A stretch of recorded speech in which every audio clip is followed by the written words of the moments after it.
House Speaker Kevin McCarthy Republicans have begun to strategize about how to move forward with an impeachment inquiry into President Joe Biden this fall, the latest sign that the House GOP is seriously laying the groundwork to initiate rare proceedings against the current president in recent weeks. McCarthy has privately told Republicans he plans to pursue an impeachment inquiry into Biden and hopes to start the process by the end of September, according to multiple GOP sources familiar with the conversations.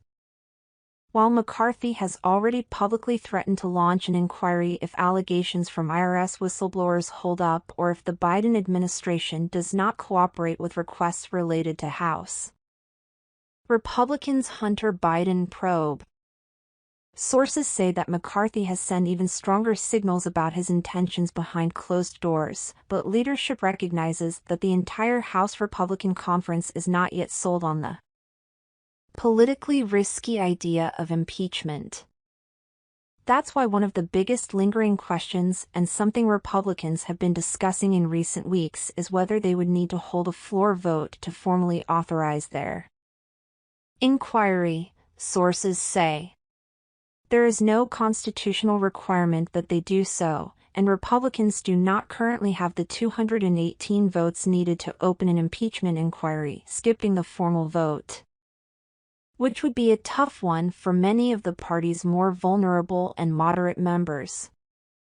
Would allow Republicans to get the ball rolling on an inquiry while giving leadership more time to convince the rest of the conference to get on board with impeachment.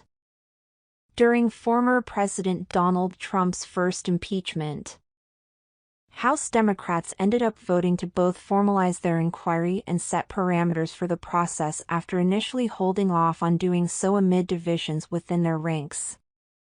I don't believe that a vote of the House is required to open an impeachment inquiry, GOP Florida Rep. Matt Gaetz, who supports a Biden impeachment and sits on the House Judiciary Committee, told CNN. Another factor that could complicate the fall timeline for an impeachment inquiry: government funding expires at the end of September.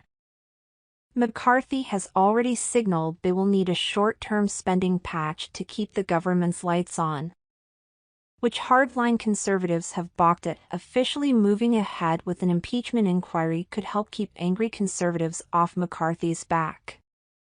And the Speaker himself has linked the two issues publicly, warning that a government shutdown could hinder House Republicans' ability to continue their investigations into the Biden administration, a direct appeal to his right flank, and a sign of all the competing pressures that the Speaker is facing. If we shut down, all of government shuts down. Investigations and everything else, McCarthy said Sunday on Fox News.